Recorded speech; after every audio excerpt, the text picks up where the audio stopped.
Capsicum, इसका common name है can और रेड पेपर। इसे प्रूव किया था डॉक्टर हनीमैन ने। ये बिलोंग करता है सोलेनेसी फैमिली से। इंट्रोडक्शन की बात करें तो capsicum is use as a vegetable. हम खाने में इसे यूज़ करते हैं as a appetiser.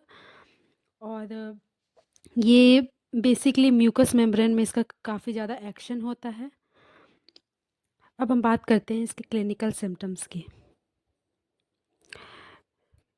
Asthma, abdominal disorder, brain affection, cough, delirium, diarrhoea, dysentery, ear affection, headache, haemorrhoid, home sickness, fever, lungs affection, pregnancy troubles, rheumatism, sciatica, throat affection, urinary trouble, whooping cough, tonsillitis. Spare affection की बात करें तो capsicum mucus membrane में काम करता है। Mouth, tongue, abdomen, bowel, rectum, chest, lungs, skin. अब हम बात करेंगे इसके पर्टिकुलर सिम्टम्स की। तो सबसे पहले आता है हेडेक। हेडेक ऐसा उसे हेडेक होता है जैसे उसका सिर टुकड़ों में उड़ जाए। उसे ऐसा फील होता है जैसे उसका सिर फूलते ज़्यादा वो बहुत बड़ा हो गया है। Character of headache bursting throbbing type of headache होता है। Headache as if the brain would be pressed through the forehead. Patient अपने सिर को पकड़ने लग जाता है क्योंकि उसे ऐसा फील होता है कि इसकी ब्रेन जो है वो है फोरहेड की तरफ प्रेस हो रहा है। मोडालिटीज़ की बात करें तो पेशेंट को चलने फिरने से, खांसने से, अपने सिर को हिलाने से हेडेक होता है। एम्ड्रेशन की बात करें तो पेशेंट को रेस्ट करने से और अपने सिर को ऊंचे रखने से उसे आराम लगता है। अब ईयर की बात करें तो ईयर के लिए भी काफ़ी अच्छी मेडिसिन है। एक पर्टिकुलर रीजन में कान के पीछे जो मेस्टॉइड प्रोसेस होता है वहाँ पे अगर इंटरनल ईयर में अगर प्रॉब्लम है तो ये मेडिसिन काफ़ी अच्छी है। लोकेशन की बात करें तो इन्फ्लामेशन मेस्टॉइड रीजन में हो जाता है, एब्सिस हो जाता है, स्वेलिंग हो जाता है बिहाइंड द ईयर। और कैरेक्टर ऑफ पेन की बात करें तो बर्निंग एंड स्टिंगिंग पेन होता है ईयर के बीच में। प्रेसिंग पेन विथ कफ, उसे बहुत ज़्यादा कफ होता है। एब्सिस वुड बर्स्ट, ऐसा फूट सकता है कफ करने से, उसे ऐसा फील होता है। पेशेंट को नेक्रोसिस अगर हो गया हो टेम्पोरल बोन में ईयर के पीछे तो उस चीज़ में भी ये बहुत ही अच्छी मेडिसिन है कैप्सिकम। अब हम बात करते हैं गैस्ट्रो इंटेस्टाइनल सिम्टम्स की। तो सबसे पहले बात करते हैं एब्डोमेन की।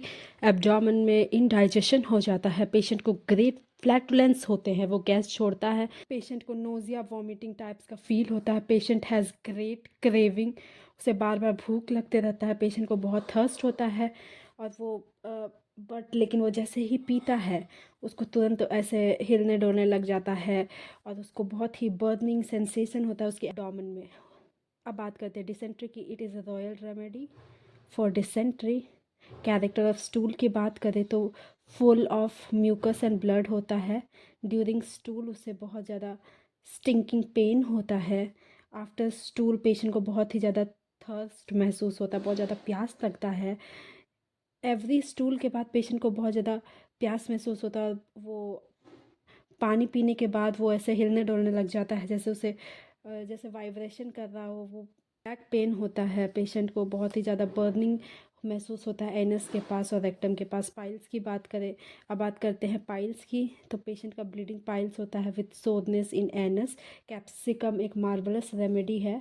स्टिंकिंग पेन होता है ड्यूरिंग स्टूल। हेमरॉइड होता है and protrusion and smarting and burning pain होता है। After every stool there is a drowning pain in back, उसे आफ्टर स्टूल के बाद उसे ड्राउनिंग पेन फील होता है। रेस्पिरेटरी सिम्टम्स की बात करें तो कोजेशन आफ्टर टेकिंग कोल्ड होता है या फिर एक्सपोजर टू कोल्ड होता है। पेशेंट को कफ होता है, ड्राई हॉन्किंग कफ होता है, एक्सप्लोसिव कफ होता है। एवरी टाइम पेशेंट कफ करता है उसके अदर पार्ट में भी काफ़ी पेन होने लग जाता है। मोडालिटीज़ की बात करें तो पेशेंट को इवनिंग और रात में तकलीफ़ें बढ़ जाती, ज़्यादा कफ और वायलेंट कफ होता है। अब बात करते हैं टॉन्सिलाइटिस की। Inflammation of throat and tonsil हो जाता है पेशेंट को। कैप्सिकम इसके लिए भी एक रॉयल रेमेडी साबित हुई है। सेंसेशन की बात करें तो पेशेंट को हॉट फील होता है गले के पास। पेशेंट को बर्निंग सेंसेशन होता है। पेशेंट का जो थ्रॉट है वो ऐसा दिखता है जैसे डार्क रेड येलो स्वेलिंग हो चुका है।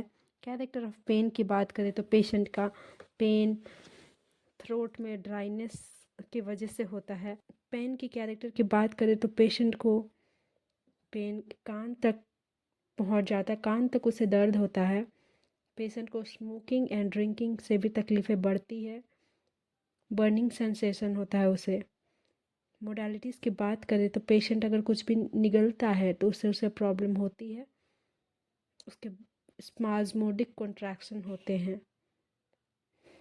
हॉर्सनेस की बात करें तो क्रोनिक हॉर्सनेस होता है, पेशेंट को कंटिन्यूस होता है, बर्निंग सेंसेशन होती है गले में, और वो कुछ भी गर्म चीज़ से भी उसे रिलीफ नहीं मिलता। इंटरमिटेंट फीवर की बात करें, चिल से शुरुआत होती है उसके फीवर, और उसके बाद उसको ग्रेट थर्स्ट होने लग जाता है पेशेंट को, लेकिन वो पानी पी नहीं सकता क्योंकि वो सिवर करने लग जाता है, एंड चिल्स उसके इंक्रीज़ हो जाते हैं। चिल्स रिलीफ होता है हीट अगर प्रोवाइड करने से,